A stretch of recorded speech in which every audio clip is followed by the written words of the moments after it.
All right. Good day, good afternoon, good morning, good evening, good night, depending on when you see this video. It is me, Prof TV, and I'm back again, back to back. We have been giving it to you. What do? We bring countries and we dissect it. Just the other time, we did weird laws in United States. If you have not watched it, please stop this one and go there and watch it and now come back. I didn't say you stop this one and leave the channel. No. Stop this one, go there, watch it, come back, subscribe, like, and share all the videos. So, what do we have today? We have weird laws in Europe that actually make sense. Now, the other time we went to US and we saw the weird laws there, even though most of them they did not make sense at all. I'm telling you. But now we are bringing the weird ones, the ones that look as if it is weird in Europe. But somehow, there is sense in it, and we'll be dissecting it. So sit back and relax. Let us take you on a ride. Let's go. So it is a law in Switzerland that if you are living in an apartment, you will not flush your toilets after 10 p.m. It is prohibited to flush your toilets after 10 p.m. Now you might say, this law is extremely bizarre. Like this law is weird. Why would they just come around and say, yes, you should not flush your toilet after 10 p.m.? But when you look at it on a deeper level, you would understand that they are trying to do away with noise pollution, especially when past 10 p.m. And of course, this particular law is only applicable to people that are living in apartments. You are not expected to disturb your neighbors because you are flushing your toilet after 10 p.m.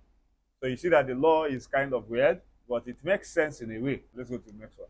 So it is a law in Italy, Florence, or Florence, Italy. That's Florence is inside Italy. And this law is pertaining to most tourists. In fact, it's pertaining to tourists. And I am looking at you and you're looking at me. And I know that one of the reasons, or the main reason you clicked on this video when you saw the title is because you are planning on probably traveling to all these countries, and so that you would get acquainted with the way of life and the laws that is obtainable in this country. So let me tell you now, for tourists in Italy, especially in Florence, as a tourist, you can be fined for eating and littering historical places. So let's say it's like they have like some kinds of archaic buildings and historic sites and churches.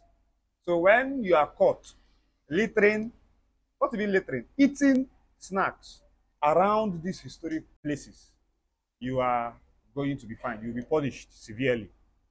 And so most of you might say, it's a weird law. How can you be saying that people should not, it's okay, people should not eat now? People should not eat when they are going on tours or what?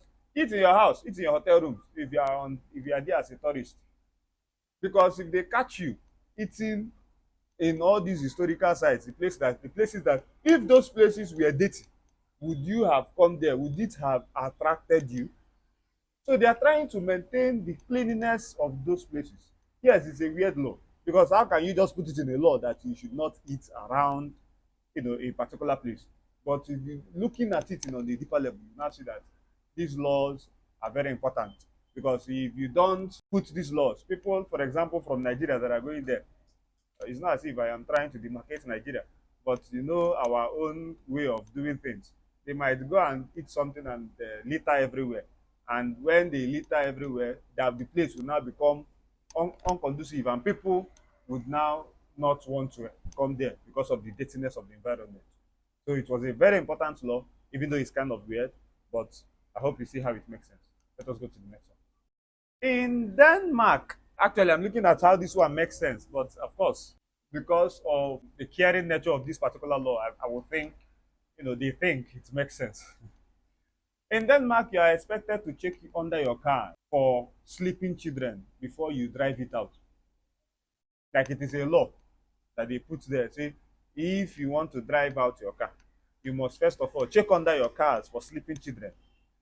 You know how you want to drive out, you are checking for oil, you are checking for water, you are checking for fuel, you are checking your tires. You also check for sleeping children. So I'm not thinking of what the circumstances were that led to the promulgation of this law. Is it that Denmark children like sleeping under the car? Because for it to be a law, it must have been something that they are trying to ban or they are trying to control.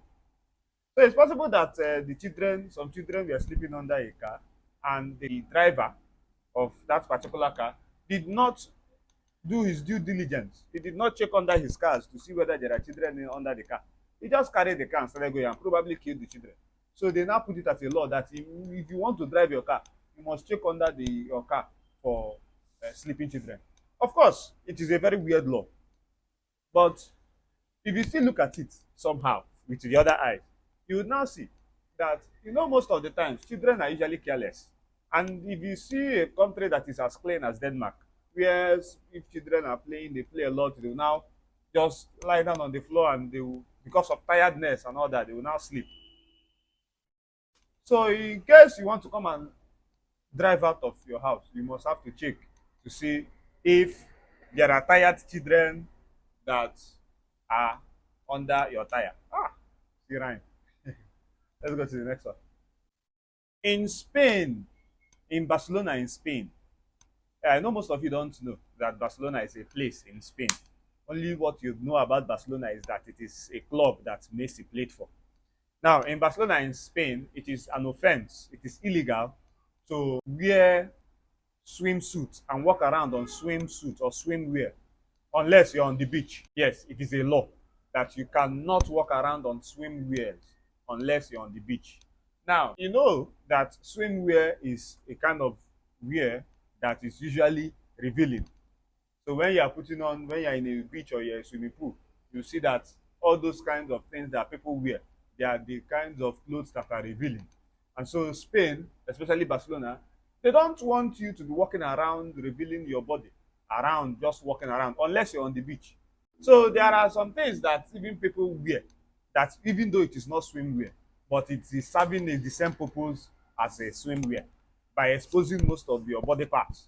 And so in Barcelona, in Spain, you are not expected to wear those kinds of things because they want to maintain some level of sanctity, so that at least if people are coming in, tourists are coming in, and most of the times tourists are not only going to be coming in from a particular country. Yeah, there are tourists that might want to come in from the Islamic country. I know Islam, they have this decency mindset. So if all these tourists coming from these kinds of countries that actually want some level of sanctity, then you walking around on a swimwear would erode that sanctity. So that is why it is extremely important that you follow this law if you are in Spain. So all of you ladies that like to reveal your body when you wear some kinds of clothes, please, if you are in Barcelona, Spain, and if you are planning to go to Barcelona in Spain, try as much as possible to hit up, get clothes that will cover your body and not things that look like swimwear. Even most of you even wear the ones that are even worse than swimwear, and you are not going to the beach. So if you are in Rome, you behave like Romans. If you are in Spain, you behave like Spanish. Yes, no. Spain people, Spaniard. Let's go to the next one. In Portugal, it is illegal to pee in the ocean. Looking at the law is somehow, how can legislators just come and say, the law that we are making today is that you will not pee in the ocean? It's weird, yeah? But if you look at it on a deeper level, you would see that they are trying to preserve aquatic life. There are some people that their pee would kill fishes, probably because they are suffering from a sickness. So they don't know whether your pee is clear. In fact, it's not even about your pee being clear. If the aquatic life, they take in things that are not supposed to they are not supposed to take in. For example, your pee. Then you are a threat to their life. So what did they do? They said, no, you cannot pee in the ocean. And they made it a law. Probably people of this country like peeing inside the ocean. Yeah, because this is an ocean now. Who is going there? Just pee inside there. The water will mix with the whole of and your pee is salty. The ocean is salty. So you need everything. You understand? So, but it is a law not to pee in the ocean so that they will preserve the lives of the aquatic animals. And it makes sense in that sense. Because if you don't preserve the lives of these aquatic animals, it will be a problem to our ecology. Oh, let me not go inside. People are not going to understand most of this. Let us go to the next one. Now, in Norway, it is illegal to advertise your products to a child under 12 years. So 12 years is the benchmark if you want to advertise any product to anybody. First time I looked at this law, I was like, how does this thing make sense? But I now say, okay, yes, it is true, because if you advertise to a 12-year-old or below person, even they should even raise it to like 15-year-old. Because where would you get the money to go and buy? Well, of course, I'm using my Nigerian sense to ask this question. Because of course I know that most of their children, they've started working, they earn minimum wage. After school they try to work and they earn per hour, not our Nigeria here that a 30-year-old person is still shouting you will wait for a politician. You know, a 30-year-old person is not employed. But that's just on an average. We still have Nigerians that are doing well all over the world. So, but then in these countries in Europe, the children are okay. I think that's why they put the benchmark at 12, because probably at 12 you're expected to be working to get your own pocket money. But if you're advertising to people under 12, where do you want them to get the money to buy what you're advertising for them? And that is exactly the reason the law is being made. You see, it makes sense. Because if you advertise to the 12-year-old person, your end point or your goal or your aim of advertising to him, is it not for him to buy? So they are trying to curtail children's taste for material things or for money. So that when you don't advertise to them, they don't see the need to buy what you are selling. And so they wouldn't really see the need to probably go and steal money from their parents or to go and do anything. So if you look at it, they are trying to shape the minds of the 12-year-old and below to just focus probably on their studies. So when they grow up to a certain extent, you can now make money and they can now advertise goods to you that you use and make money. I like this law. Let us go to the next one. In Sweden, TV advertisements cannot interrupt your program. What do I mean? Let us say you are watching news and you are watching the news is going well. They will now cut the news and give adverts, because that is how most TVs, that's how they do. In Sweden, it is an offense, so they will probably even lock down your TV or they will fine you. So if you have a TV production, a TV in Sweden, I'm not saying like the box TV or the plasma TV. I'm saying like you are an owner of maybe a news company that gives news in TV. If you are collecting ads or if you want to show ads, you must show ads between programs. So we have by 10, there will be news from 10 to 11. Then from 11 to 12, there will be probably a program about women in politics. So after the news, all your advertisements can come, then before you now enter the other program. So advertisements must be in between programs and not inside the program. So if you cannot interrupt people's enjoyment of programs to bring your advertisement, it is a law, it is an offense. It is prohibited. In Nigeria, in fact, you can see in a particular program, they are giving news or they are in a podcast, and you will see like up to 20 advertisements in that particular podcast. You cannot do anything now because we are not banning it in our laws in Nigeria. But in Sweden, it is a law and it is an offense. The next one. So in Finland, you know how they charge you for speeding and they fine you? In Finland, fines for speeding is based on your income. I like this one because it is equitable. It is not like equal. Like somebody who doesn't really have a very good paying job and he's trying to be fast, to be early to this job that he's earning minimum wage. You will now get him speeding and charge him the same fine you will charge his boss, who is the CEO of the company, making millions of dollars. So that is not how they operate there. The law is that when you catch somebody speeding, you should look at the income first. Look at how much does he have that he is speeding. So when you now look at it, you now say, okay, you are charging based on your income. So you now see that people that will speed with Lamborghini would pay more than people that will speed with, let's say, Toyota Corolla. But you know, most of these people, they have sense. So they will not just check based on your car. They will still have to go deeper and check your income well enough to know that, okay, you're not just somebody like Peter Obi in Nigeria that will have so much money and just be on a humble lifestyle. So that when they now catch you and say, ah, this person doesn't really look like he has money, let us just leave him with this particular kind of fine. No, they will dig deeper, and when they will see that you have money, they will now increase the fine. So I like this particular law because the rich would be taxed more than the poor, and it's very okay. Even that one. So most of the time they say, ah, it's not fair, but it's actually fair. Yeah, you have more money, you pay more money. You don't have money, you don't pay more money. Of course, you know that when the poor people even pay that small that they pay, it is even a pain on them because they don't have money and you're even collecting the little they have. So everybody is punished by equity. Let's go to the next one. In Netherlands, using your phone on a bike is an offense. It is prohibited. Of course, this one, does it really sound weird? Because it's something that we are supposed to be doing. We are not supposed to be using our phones while riding a bike. Because, of course, you know, a bike is a two handle. Even normally, You're not even supposed to be using your phone to drive anything. even anything drivable or rideable. So the bike is even more dangerous because you are using two hands to control the bike to maintain balance. So how will you now use your phone?